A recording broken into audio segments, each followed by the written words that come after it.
Guys, I'm really enjoying this. I'm back with Ric Grenell. We're having a conversation about the Ukraine and America first and Putin.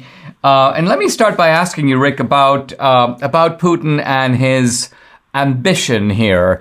Do you read him? I've heard some people say that Putin is trying to, in some way, reconstitute the Soviet empire.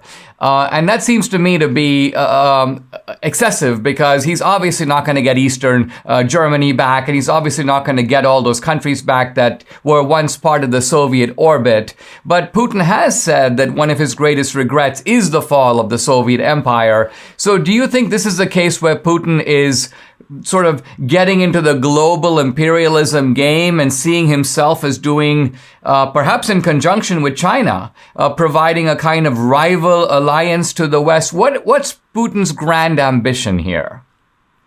Well, first of all, let me just start by saying I thought that Bill Burns, who's our CIA director, who's got a long history of knowing Putin, I thought that he was a total flop when he just testified. There were so many people that rushed in Washington to say, oh, this is a man who knows Putin, and you know, he looked him in the eye and he flew there recently. Well, if all that were true, we keep beating our head against the wall because we're doing the exact same things.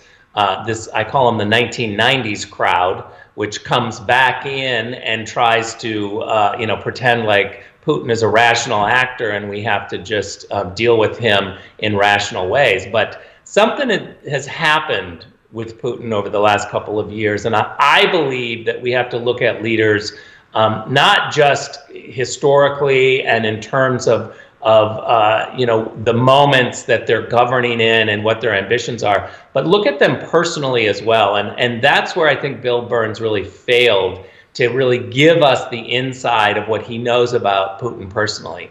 I would say this, as the former acting director of national intelligence and somebody who's got to see Putin and what we know, is that over the last several years, something flipped with him. And I don't know if it's a focus on death and a more cognizant look at where he is going with his life, where he fits in history.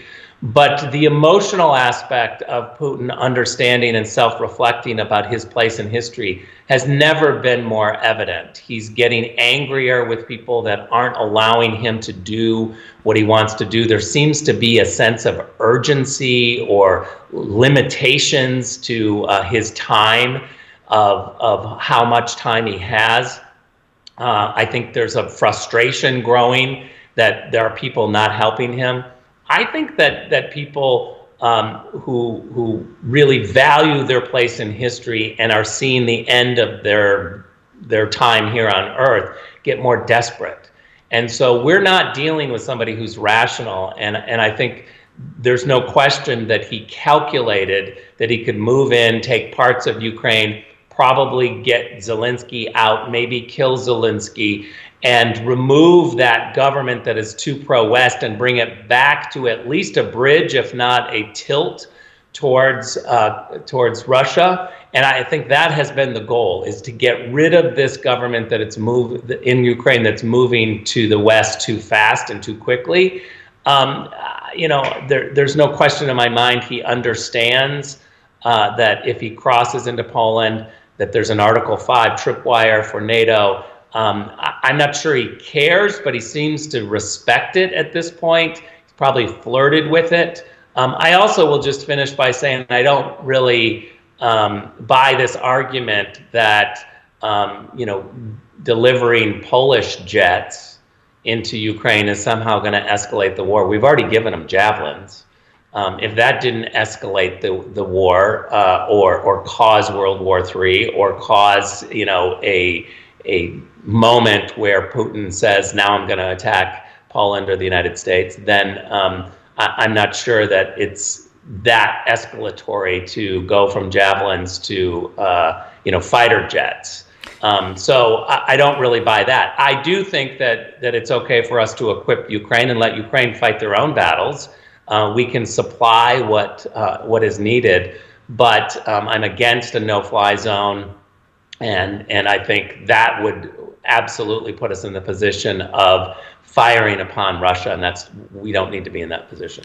I mean, Rick, in a way, this seems to me to be a kind of revival of the Reagan doctrine. And by that, I mean, you remember, of course, going back to the late 70s and 80s, U.S. support in Afghanistan, for the Mujahideen in Angola, in Mozambique, around the world. The Reagan's idea was, we're not sending troops, but people should fight for their own freedom. And if they do, we'll help. And this is especially true if you're invaded by somebody else, as was the case with Afghanistan by the Soviet Union. So do you think that in general, this kind of Reagan doctrine is more consistent with an America First policy and occupies kind of a middle position between isolationism on the one hand and the kind of Bush interventionism on the other? Yeah, it's realism. And I think, yes, Reagan and Trump really honestly have this idea that America should be strong. They both built up the Defense Department.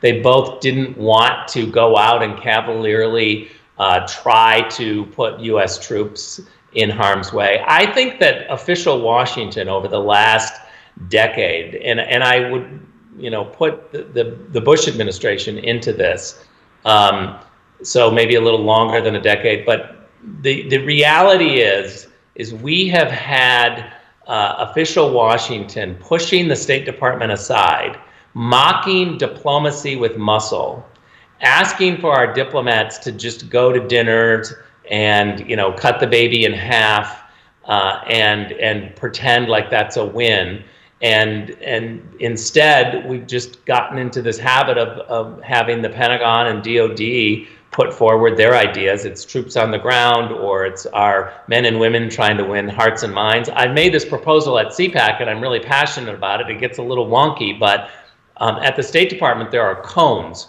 And when you sign up to be a Foreign Service officer, you can pick which cone you want to go into, an economic cone, public diplomacy cone, maybe human rights, and that becomes your expertise. And I think that it's time that the State Department have a crisis cone, where we have diplomats who sign up and say, I want to parachute into the difficult areas, to the crisis situations. I know what I'm signing up for, but I want to try to talk through some of these issues before we all of a sudden transfer the file over to DOD, where they don't negotiate. I think that the State Department should be negotiating with diplomacy with muscle. Send in our best people. Don't mock people who are trying to defend America in a tough way and using all the tools like sanctions. Don't mock them for doing it. They're avoiding war. And when they're successful, we don't have death and destruction. And so I would put forward a team of people who are diplomats who rush into crises and call it a crisis cone. Rick, this is awesome stuff. Thank you very much for joining me and giving us a really enlightening window into what's going on in the world today. Thank you. Thanks, Dinesh. Always a pleasure.